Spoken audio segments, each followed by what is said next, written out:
All right, well, good afternoon, everyone. My name is Matt Jackson. I'm a senior analyst with the RD Initiative. We appreciate you all joining us today. Our second panel for today is focused on the perpetration of hate, including how and why individuals engage in identity-based hate and violence, and what we can do to prevent harm before it occurs. We are joined today by a distinguished group of panelists who bring perspectives from research, community-based work, and longstanding county leadership. So just to introduce our panelists, first we got Robin Thoma. Robin serves as Executive Director of the Los Angeles County Human Relations Commission, where he leads the county's effort on hate crime prevention, response, and reporting. His organization leads countywide hate reporting and response coordination across law enforcement agencies and community partners, including via the LA versus Hate Network and publishing the county's annual hate crime reports. Welcome, Robin. Next up, we have Norbert Tan. Norbert serves as the Deputy Director of the AAPI Equity Alliance, which leads the Los Angeles County region for the state of California's Stop the Hate program, and is also a member of the county's LA versus Hate Network. In his role, Norbert works closely with the community-based organizations to support survivors of hate and advance prevention strategies rooted in community care and restorative approaches. Norbert is also a founding executive advisor to Stop AAPI Hate, the nation's leading reporting center for fighting racism and discrimination against Asian Americans and Pacific Islanders. Please welcome Norbert. All right, and on the end there we have Eliza Luft. Eliza is an assistant professor of sociology at UCLA, whose research examines how social identities, ideologies, and social contexts shape participation in violence. Her work explores how individuals come to engage in harmful behavior across different environments, including lessons drawn from studies of conflict and mass violence. She is also the author of an upcoming book, Sacred Betrayal: How the French Catholic Church Broke Its Pledge to Protect Jews During the Holocaust, which will be published in September and is available for pre-order online. Please welcome Eliza. So to get us started, just wanted to ask a question of y'all. Can each of you briefly share how your work has shaped your understanding of why individuals engage in identity-based hate and violence, and what are some key patterns or insights you are seeing today? Go ahead and start off with Robin. Nice.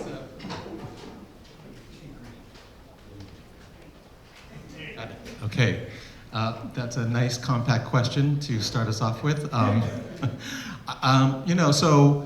I've been at the county now for over 3 decades, and during that time I've been dealing with the issues of hate crime.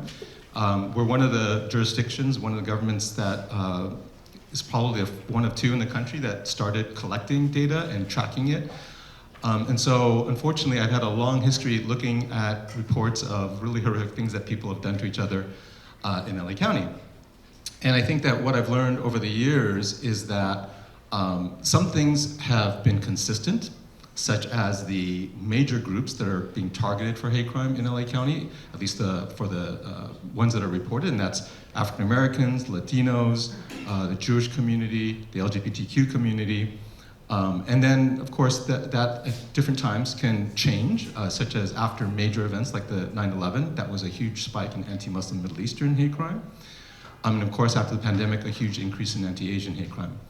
But one of the things that I will say is that we are in a new era, because when I look at the data of what happened in the past 30 plus years, what you'll see is that there were ups and downs over a period of time, but overall it was declining. And then in 2015, and you all can think about history and connect that, we started on an upward climb that hasn't really let up. There have been no significant downturns since then. And so we saw that already in 2018, and that's why we worked with the Board of Supervisors, and there was a motion passed that established an ongoing multi-year anti-hate campaign that has become LA versus Hate. And I can talk more about that, but I really feel like we needed to match the change in the era that we were in. It was no longer the kind of context that we had before. We were now in a whole different challenge. And so that's why we've gone in this direction and really gone big with LA versus Hate. So I'll stop there and turn it over to the next. Thanks, Robin. And just real quick, I know it's afternoon, and I wasn't sure who was in the room. So how many of you are from the county? And how many of you are from CBOs, community-based organizations? Great. And how many of you are dog people? Cat people? Both? And then the Asian American icebreaker, are you rice or noodles? Are you rice people? Noodles people? Oh, okay, and both? We have some both? All right, thank you. Yeah, it's just been really a crazy time. Many of you were around in 2020 where we saw the rise in anti-Asian hate, and Robin was there at a press conference in 2020 before the first case of COVID hit our shores. And that young junior high boy was punched in the head 20 times and called coronavirus, Kung flu, China virus. And with that, we asked the Department of Justice, are you tracking incidents of hate around the country? And they're like, no. So we started Stop API Hate on a Google sheet. And fast forward 6 years later, we've received nearly 14,000 reports of hate acts against Asian American, Native Hawaiian, and Pacific Islanders. And really, we've learned that there's, unfortunately, history is repeating itself. People are saying, wow, sorry that people are hating on Asian people. No, actually, go back, do your history, 150 years, from the Exclusion Act to Japanese incarceration, to Vincent Chin, to 9/11, to the Atlanta spa shootings. So we've seen this movie before, and we've sort of coined this trifecta of hate that we're seeing. And the trifecta is the rhetoric we're hearing from the current administration, hate acts, and the policies that have been perpetrated against all of our folks, communities of color, whether it's the kidnappings for ICE. So just look forward to sharing more with you all.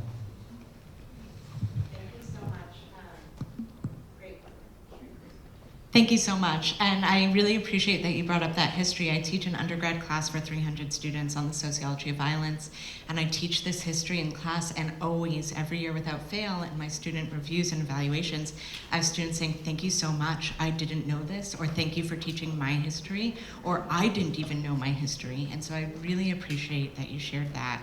I'm going to begin with just a really brief story, which is, I'm someone who does research in genocidal context. I began doing a lot of research about the Rwandan genocide. And I assumed that what motivated people to participate in the genocide and killed their neighbors was deep-seated hatreds. And I went to prisons in Rwanda to interview these participants. And one of the things that surprised me most was how often they had said, well, I killed 3 people one day, the next day I saved 1 person, the next day I refused to participate, the next day I killed 7 more people, then I didn't participate, then I killed again. And this really sort of flew in the face of my assumption that people were killing because of hatred. Because if people were able to shift their positions from one day to the next, then there had to be mitigating factors that were influencing their decisions to kill or not kill as the war was ongoing, as the genocide was ongoing. So instead of asking in my research, how does hate relate to violence, I started asking, what motivates people to make decisions about violence in times of genocide and war? And by looking at decisions, not just killing, that opens up a whole realm of a much broader range of possible outcomes. I do work also in the Holocaust, and I recognize that as a sociologist, there's a lot that's different between contemporary United States and Rwanda and the Holocaust, but also as a sociologist, I'm very interested in identifying patterns of human behavior and testing them in different contexts and times and places. And one of the most important things that I find through my research is that people who hate don't always harm. People can have hateful feelings without acting on those feelings. People who harm don't always harm as a result of hate. They might be drawn into violence for different reasons. And then the other thing is that people who hate and people who harm can stop. And so identifying what influences the decisions to harm or not harm without assuming that hateful people always harm and that they only harm gives us opportunities for intervention. And that's really what I'm interested in doing with my broader work and as a part of this community today. So I'm really just very honored to be a part of this conversation. And I look forward to continuing it beyond this panel. So thank you to everyone from the communities here at UCLA today to do this. As an Angelino, I can say I'm an Angelino now. I didn't grow up here, but I am now. It means so much to me. Thank you. All right, thank you. We're going to get into some individual questions here. So starting with Robin. You mentioned you've been with the county for some time. You were appointed to your role in 2000. And under your leadership, HRC has greatly expanded LA County's hate crime reporting and community response efforts. Over the past few years, what new trends are you seeing in who is committing hate crimes and how identity-based hate is impacting LA County communities? Thank you. Well, first of all, I'll say that the biggest change is that we recognized when we launched this anti-hate campaign program system was that we needed to create an alternative to existing ways of reporting hate and hate crime. And that's because so many of the communities that experience hate, for different reasons, don't always want to go to law enforcement. And so that fundamental fact is something that has been showing up in many of the studies around underreporting. But we really saw it come to life when we created LA versus Hate as an alternative way of reporting hate. Call 211, go to laversushate.org. And what we saw is that has become, in this county of 45 law enforcement agencies, it's become a larger reporting source than all but two, LAPD and the Sheriff's Department. It reports more hate crimes. We get more hate crimes to LA versus Hate than Long Beach, Pasadena, Glendale, all the other cities in LA County. And that told us that it was something that folks were needing. They needed to have another way to report hate. The second thing I'll say is that we also recognize that it's important to expand it to not just hate crimes, but to any act of hate or discrimination. And that's important because there's a lot of, even our own staff sometimes run into factual situations. They're not sure whether it crosses the line into hate crime or not. And so we don't want to put that on people. We want them to report it, and we know that actually many hate incidents would tell us that maybe that's going to be a place where hate crimes are going to happen, because those are happening and they may or may not be addressed. The other thing I'll say is that the rate of violence we're seeing has really reached different levels, as well as the number of hate crimes. Part of that, I'll admit, is probably because we have a new reporting system that does increase the number of reports we're getting. But when we compare it to other jurisdictions, we don't see that same, we see increases as well when they don't have an alternative to police reporting. So we know that there is hate crime rising, probably not as much as our data would suggest, but enough that we know that this is a continuing problem. But the rate of violence, as I was mentioning, actually has, along with many other types of hate crimes, has reached higher levels and stayed high. And that's really disturbing. More than 2/3 of all hate crimes reported are violent. And it's much higher for certain groups such as the trans community, which is almost 100% violent. Another trend that I want to mention is that the age of perpetrators of hate crimes. When we started looking at that data, we saw that in the early 90s, there was evidence that the minors were making up the majority of the felony prosecutions for hate crime in our county. So we started to really focus on working with youth in schools. I'm happy to say, and I don't want to take the credit for it, but we have seen that decline over the years, so now they're no longer the largest group of suspects in hate crimes. Rather, it's the 25 to 40-year-olds. That's, kind of has its own challenges and is disturbing in another way. I wanted to also say that another trend worth mentioning is that we are recognizing that the places where hate crimes are committed, there tend to be certain spots in the county that are always strong or high in number. And so we have taken that data of hate crimes and hate incidents and we've looked at it to identify those zip codes where the highest levels of hate crimes and hate incidents are happening. And we've launched campaigns called Signs of Solidarity, where we work with those communities to really support them in organizing and putting up signage so that they are sending a message like Neighborhood Watch to say, hey, you know what? This is not a zone where you can target people, that we stand united against hate.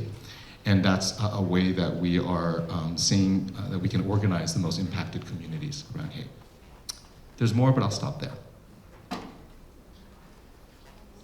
Well, thank you, Robin.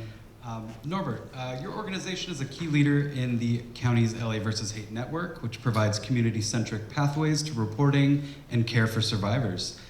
Based on this experience, what does effective community-based prevention look like in practice when it comes to interrupting hate and supporting healing after harm occurs?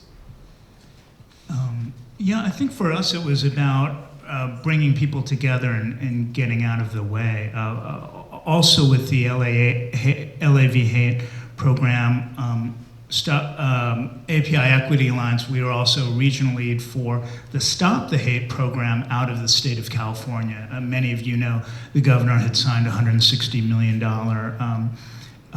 bill to fund anti-hate program for the past 3 years. So we've been working with 180 other community-based organizations to do anti-hate, anti-discrimination work across the state. So it was really getting out of the way of community-based organizations that have been doing direct services for years, whether it's case management, mental health, youth development, et cetera. And it was just kind of bringing everyone together, to be honest with you, in a coalition to let electeds know that we're a pretty fierce force to combat hate. Thank you. Eliza, you recently presented your research in our virtual training on this topic, highlighting your learnings from violent conflicts around the world. Based on your research, what are key moments or conditions where intervention is most effective in preventing someone from engaging in hate or violence? Thank you. So it's hard to say key moments or interventions because some of them are more structural and systemic and aren't exactly things where you can intervene at that point. But when you say that, the largest group of perpetrators are 25 to 40-year-olds. Unfortunately, I'm not in that group anymore, now 42. It's like I was gonna say, I understand because I'm like them, but no, I'm older now. The other thing is 25 to 40-year-old men, right? It's men. It's women aren't the majority of people who are participating in this violence and perpetrating this violence. And I'm not surprised. One of the biggest findings from my work is that economic inequality is a huge factor. In my own research, it plays out in people not having the resources to resist, but in also just generating grievances and a sense of hopelessness about the future, particularly when you feel like you're surrounded by people who are bypassing you and your vision of what your future is going to be like just isn't there. And so the incredible inequality that we have in LA absolutely contributes to this. The inequality, and particularly how it bears on men and their perceived grievances about what they think they deserve or thought they deserved, and feeling like they're not able to provide for their families, not able to buy a home, not able to get married, and so on and so forth. I mean, we see this gap countrywide, really, between women and men, to sort of generalize here. Vastly, women tend to be much more left, much more liberal, much more open, much more progressive, and also their careers are the ones who are less likely to be taken over by AI. And we see men who are feeling really just hopelessness and frustration about their future. But this ties into one of my second key findings in my research, which is that people really participate in violence alone. There's often social pressures that motivate people to join in violent actions. And at least in my work, someone who is violent in one situation when they are part of a group would not be violent when acting as an individual. The way I think this manifests today is actually related to the internet. and to online networks where people might be isolated. They may not have deep social ties, but they're part of online communities. And those online communities can give them a sense of identity, a sense of belonging, and also mobilize and generate, push them towards violence in ways that they may not have in the past if they were isolated, but then perhaps tried to find other people in the real world to connect with. So I think that the way that social pressures work today, particularly for men between 25 to 40, I don't know much about even the online gambling communities and the online gamer communities, but my understanding is that this is a major, major crisis for men of this generation. I think that this is a way in which social pressures are manifesting currently. Another thing that I find in my research just speaks to what I call meso-level institutions. This is really very central to my book that's coming out in September. Not to plug it, I'm just telling you. But please get it. I think it's pretty good. You'll let me know. But meso-level institutions are non-state actors, non-state institutions, so religious organizations, academic organizations, unions, local communities that interpret what's coming from above. We happen to have, in my opinion, a very hateful president at the moment, and a hateful administration. I hope it's okay to say all this. What they say doesn't automatically affect what we believe. Obviously, many of us hear it and we disagree with it. We push back against it. But the way that our local leaders interpret it, whether our synagogue or our church says, we're not going to accept this, and we're going to be a sanctuary synagogue, right? We're going to be a sanctuary church. We're going to be a safe haven for people who are undocumented. We're going to make sure that ICE doesn't come to our campus and try and target our students, but we're going to institutionalize policies and practices that protect them.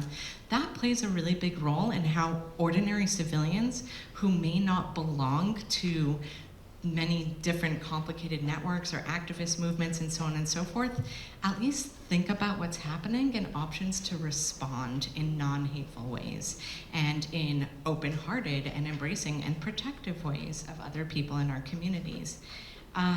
So meso-level institutions play a really, really big role in interpreting violent rhetoric from above and violent actions from above and shaping how civilians from below respond to them and see their options and opportunities to respond to them. And the last thing concerns just timing. And I'll speak about timing later because I think it's one of the questions that came up. But just in terms of timing for intervention, obviously earlier is always better. And I'll explain why later. So thank you. Well, that was actually a really good segue. The next question I had here was just, in light of the heightened rhetoric and targeting and scapegoating of various communities, as well as at the same time the attempts to dismantle DEI and other initiatives aiming to promote inclusion, what can we do to interrupt identity-based hate and respond at the local level, and why is that important? Okay, clearly I think that we have to recognize, and we've all alluded to it, that a lot of the forces that drive hate come from different places, but there is an overall recognition of our history and where we are currently, where there are definitely targeted groups. And there is a long history of institutionalized racism in this country, and other forms of discrimination, homophobia, transphobia, anti-Semitism, Islamophobia. All of those are reinforced in small ways, and sometimes big ways. A lot of it, the fact that we don't have in our curriculum, school curriculum for everyone, something that addresses those long-standing biases. And so recognizing that that's a level at which we have to think about and strategize and push even more than we have. Of course, it's not easy when we have a federal ban on DEI, which is really absurd for an agency like mine, which that's the very work we do. And of course, I think that the fact that the county has already, which I want to thank for pulling this together with UCLA, because it really is such a critical part of our county, not just the county government, but the county, because county government is the largest employer in the county. I also want to say that it's critical for us to think about the fact that we all have individual agency, that we have to recognize that we have not only explicit biases that we're surrounded with and are part of our behaviors, and all cultures, not just certain races, but literally all cultures carry histories of homophobia and transphobia and Islamophobia, etc. So we know that there's no one who's like, because of your race or ethnicity, that somehow you're immune from carrying these things. And also recognizing that we're all, that this happens in different contexts. We know that it's not just government policy, but it's people we vote for who we may not be focused on the way they're going to be, they end up enacting policy or developing policy. So we actually, recognizing, and this was actually done a few years back, but we included a vote against hate part of our campaign because we want people to think about that matters, and we know that if more people vote, we're likely to get better outcomes. Also true about the fact that we have families and communities and friends and churches and other places of faith, workplaces where all of these things operate. And people can actually learn to be prepared to deal with hate when it happens and not just be an interested bystander who films it, but actually can intervene. And so we actually developed a 6-minute video with Right to Be that is a way to just teach people how to think ahead and know what to do when they see something happening in front of them. But more than anything, we need you to spread the word to unite, make it open on your social media that you are united against hate. And RD, ourselves, the Human Relations Commission, and so many others have tremendous numbers of resources that can help all of us in our different contexts, whether it's with schools, city governments, and the private sector, with law enforcement, ways that we can make sure that they are paying attention and not treating it. And even if police departments say have great policies, and the chiefs say great things, what's key is what happens on the ground level with your street officers. And so that's always a struggle. So making sure that we're raising this issue always, and also, as I'm sure many of you may or may not know, that we're always there 24/7 to help people. And it doesn't matter if it's actually a hate crime, if it's a hate incident, discrimination, we're going to be there to help, or even if it's not, we'll figure out a way to help you. So, want you to spread the word.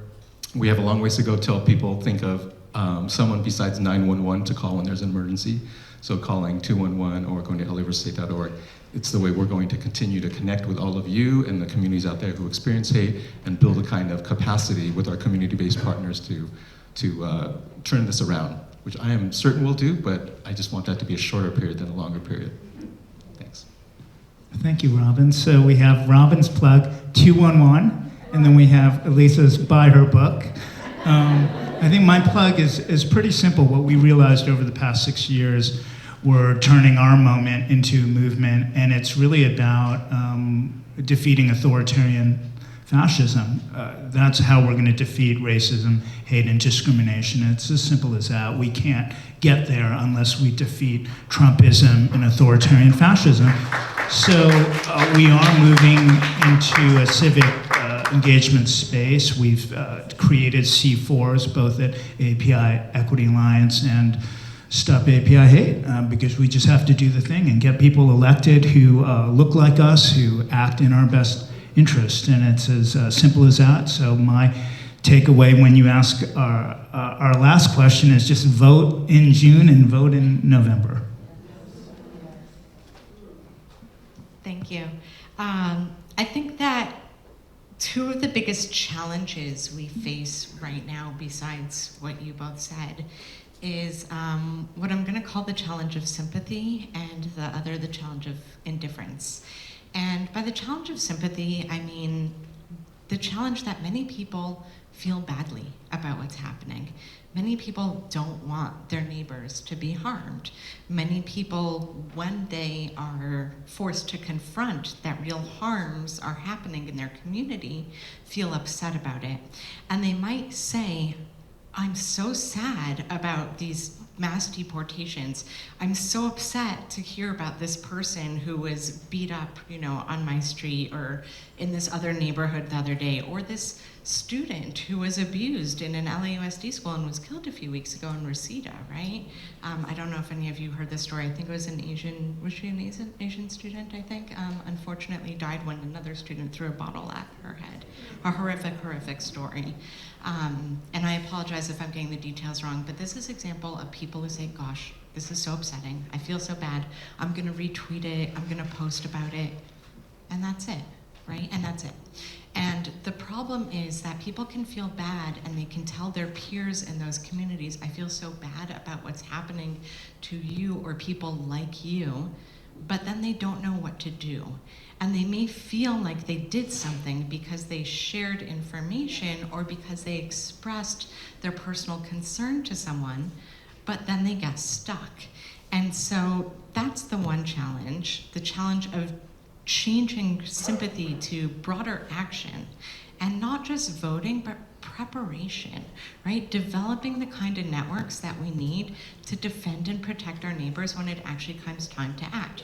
I love that you gave the example of filming a 6-minute video, because I don't think most of us would know what else to do if we saw something happening to someone in our community.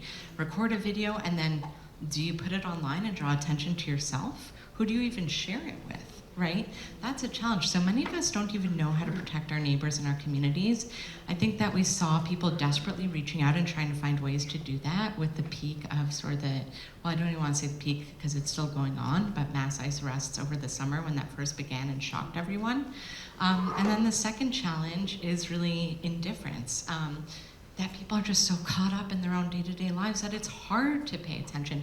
It can get really overwhelming, right? Queer people, Asian people, Black people, Jewish people, Muslim people. I mean, this is an all-time high of hate against all communities. You put up a sign on your door and you say, here I am, I'm someone who cares about this harm, but then what? And you go back to work and you kind of try and block it off. I mean, I can't tell you how many amazing people I know who just say, I stopped reading the news because it was too hard, right?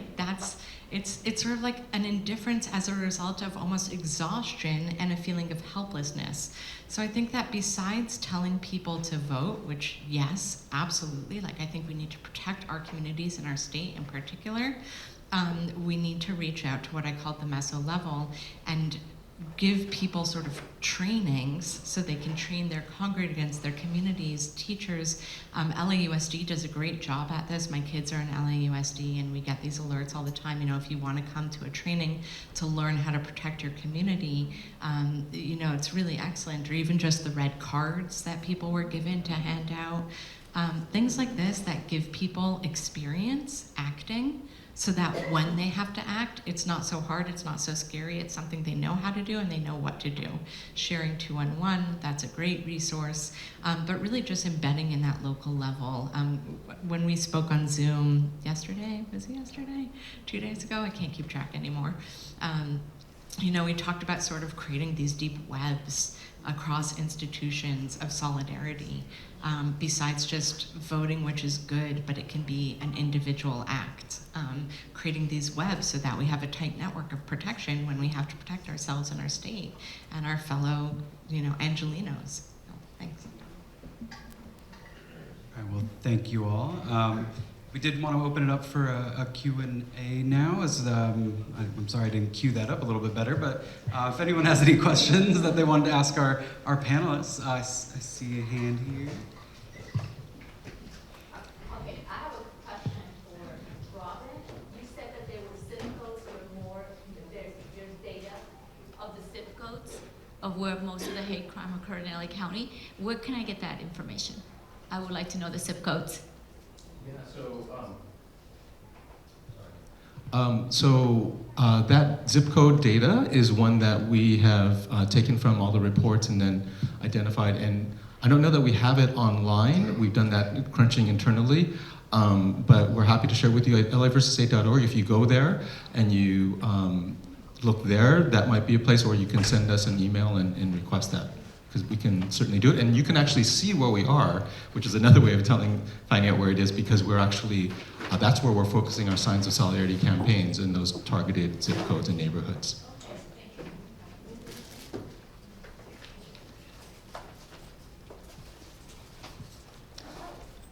Any other questions? Oh, I see a hand in the back there.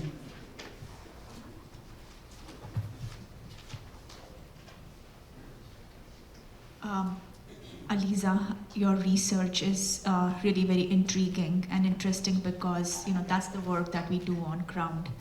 So, is there any plans of reaching out to community-based organizations like us and understanding that what we are seeing on the ground in different specific ethnicities, like I, through my organization, work with immigrant communities, specifically South Asians, and we have our own unique phenomenon that we are observing and we are documenting in our reports, but I'm not sure if it's reaching your research. So how can we bridge that gap?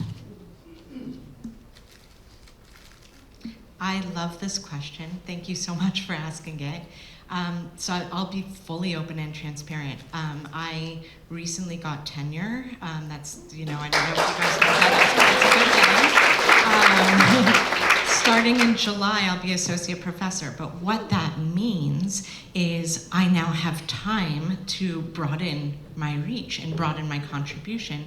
So for, the last decade-ish, I've been sort of like doggedly focused on my research. But I used to work for the United Nations. I interned for the United Nations for a couple of years. I worked for Facing History and Ourselves. When I was in graduate school, I always had a foot in the policy world. And it was really important to me to do that because you get too stuck in your head in academia and you lose touch with reality.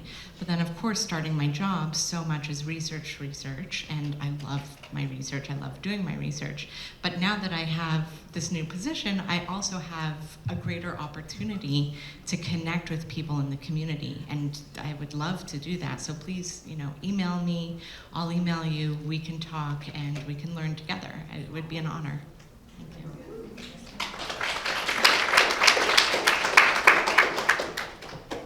All right, I think we have time for one more, if anyone has anything bubbling up for them. All right, well, we'll continue on. So just have one final question for you all.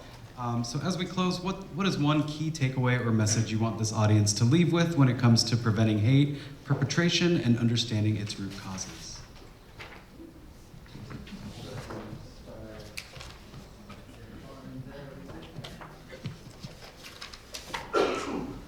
To call on me first.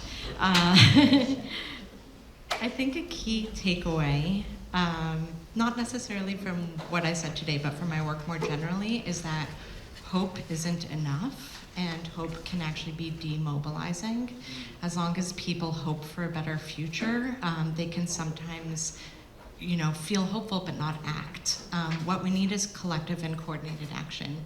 And I think that primarily reaching out to local actors, local institutions, coordinating that action, teaching people, training people, preparing people, that is better than just hoping for a better future. So if I have a key takeaway, it's that certainly don't feel depressed, devastated about everything that's going on, because that can be demobilizing as well. But actually, we need to work to figure out how to act. We're all good people in this room. We all want to make the world a better place, or else we wouldn't be here. So that's it. It's the big takeaway is action, act, and get people to act with you. Yeah, thanks. And again, vote in June and November, but just wanted to coattail on what Howard said earlier about making a better, healthy society and paying attention to the other factors. If we create an environment, create an environment where hate can exist, if we have better health outcomes and economic viability and arts, I think that's so paying attention to those externalities. And I guess I would just add that, I grew up in LA, and I know it's an amazing place with so many different communities, but we are also very spread out and very divided. And I think one of the most important goals of our work is to don't stay only within your group when it comes to standing up for people who are experiencing hate. It's so important now to make the extra effort to stand up for others and to build those relationships, because that's what, AAP Equity Alliance is leading our rapid response network, and we work with them to do that, to learn about each other and commit to standing up for one another when it really counts. And I would say that not only is it important for this issue, this moment, but it's important for so many things that we really do resist against the isolation and the hunkering down and the tendency for us to just stay in our circles that we are always in. I think that, really being curious about others and being supportive of them and listening to them is going to take us a long ways to not just getting through this era, and I do believe we're going to get through it, but coming out stronger. And so I want to just encourage that, really look to intergroup solidarity.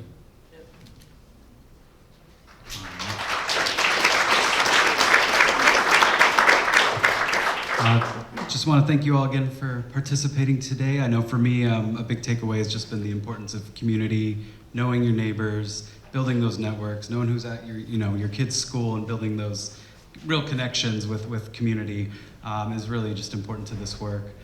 So just really wanted to thank you all again for being here today. If we can give it up one more time.